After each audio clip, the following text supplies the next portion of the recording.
Oh, I need to hit up a coin shop. It's been too long. But in the meantime, I've got this Ellipal X-Card for cryptocurrency cold storage. And so I don't know how I'm going to do this, but I think I'm going to start with unboxing this so you can see what it looks like. They sent me this to use in my project. I'm going to do a little experiment where I buy $5 worth of Bitcoin per day, kind of a substitution for a Starbucks coffee or something like that. Not that I go to Starbucks all the time, but I figured I'd buy $5 worth of Bitcoin a day. And I was thinking about doing $5 worth of Bitcoin, $5 Ethereum, $5 XRP, and see how they do over time over the course of a year. And so let's see what this looks like. So this is the X-Card Duo. So I think there's just extra cards in this, but we'll set them up or unbox it. How about that? There's probably some good videos on how to set them up out there. One thing I would have liked to see is on these to have a pull tab, but the thing is these are air gapped. You don't really need a ton of security for these things because these are air gapped. They generate the seed phrase offline without being hooked up to the internet. So here's what the card looks like. Feels like a regular credit card. It's got a little this looks like it's a NFC type protection thing. I'm not sure if it is or not. And then you've got the programmer for the card. And then I think that's it. So this is an electric programmer for the card.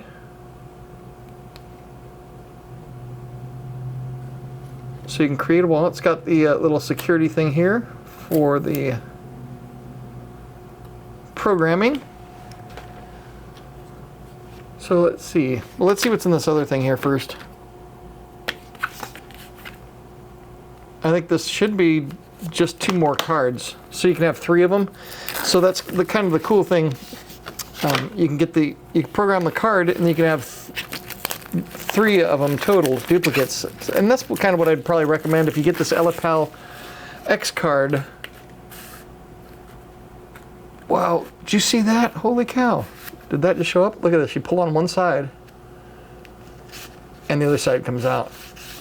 That is trickery right there.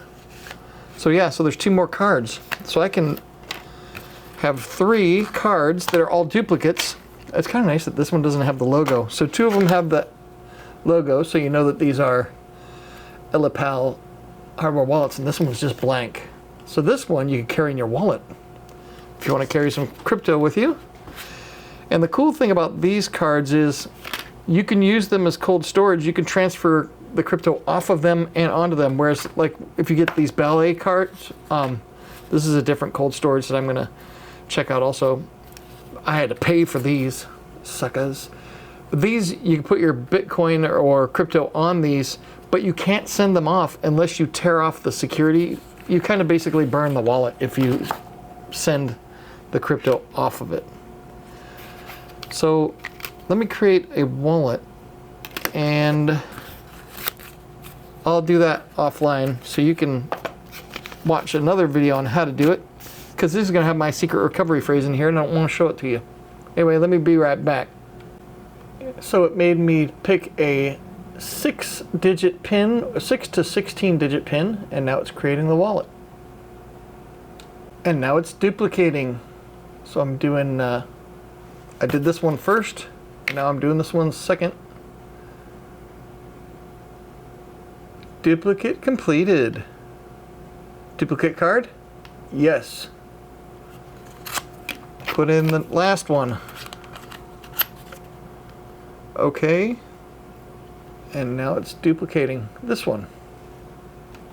I have safely stored my seed phrase offline.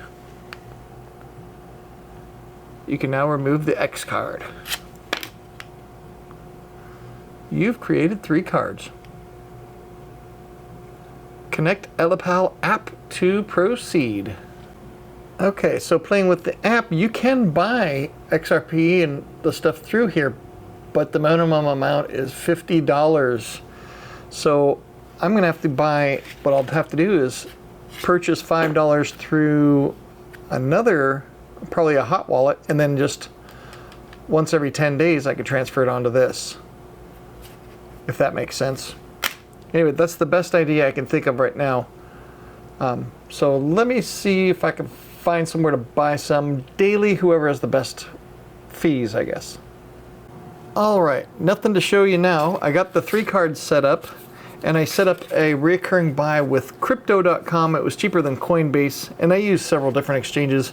But crypto.com was cheaper than Coinbase, and I purchased $5 of the Bitcoin on there, and I set up a recurring buy for XRP and Ethereum, and I guess they execute at the end of the day, so it's not instant. So I probably should have just bought them right away and then set up the recurring buy for tomorrow.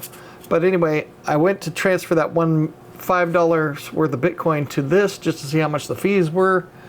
And it wouldn't let me because I created the wallet within the last 24 hours. I literally created it with you guys just a little bit ago. And so for my security, it wouldn't let me use it yet. So tomorrow I'll be able to transfer them in, hopefully. And then I can show you on the Ellipal app my $5 of each crypto. Now all 3 of these are set up the same. They all have the same capabilities. One I can carry in my wallet, and this. And there's not going to be a ton of crypto on these, so I'm not worried about security with these. These ones will get put away, and then this one I can carry in my wallet. And I guess after a year I will have spent, you know, well, how much is that? $15 a day times 365 days in a year. Wow, that's $5,400 worth of crypto. So maybe I won't be carrying this in my wallet. I am a little bit, I'm pretty cautious with stuff like that. So I guess I won't be carrying this in my wallet. But I've got 3 cards, duplicates, so in case one gets lost or stolen, that's fine. They can't use it unless they got my info, the secret way to get into it. I've got 2 backups. Or if one gets destroyed or becomes inoperable, I've got 2 backups to put in different locations. One of these will probably go to Germany, and one to another location as well. Just because we have family in Germany, so it makes it easy. But anyway, that's the Ellipal wallet. Ellipal X-Card. So if you're into cryptocurrency, you don't want to keep your crap on exchanges, because that's what you hear, like, oh, it's going to get hacked and it's going to get stolen. Well, yeah, if you leave it on an exchange, it's like leaving your cash in your bank account. Yeah, your bank account can get hacked. But if you got money in silver, you can't. So that's the part I have to figure out still. How am I going to do the silver component? I might just do $5 a day times 30 days in a month, or 31. $150 a month in silver. So maybe once a month on the 1st of each month, maybe? I don't know. Well, actually, I started this today, which is the 27th. So maybe the 27th of each month, maybe I should purchase $150 worth of silver. I don't know how that would work, because I'm going to have to include a couple dimes in there too, just to get it as close as possible. So let me know what you think. We'll see how this looks in a year. What each one of them's worth, which one of them went up the worst, the least, the most, or are all 3 worth 0? You never know in this life. Might as well just navigate it as best you can. Have a great every day.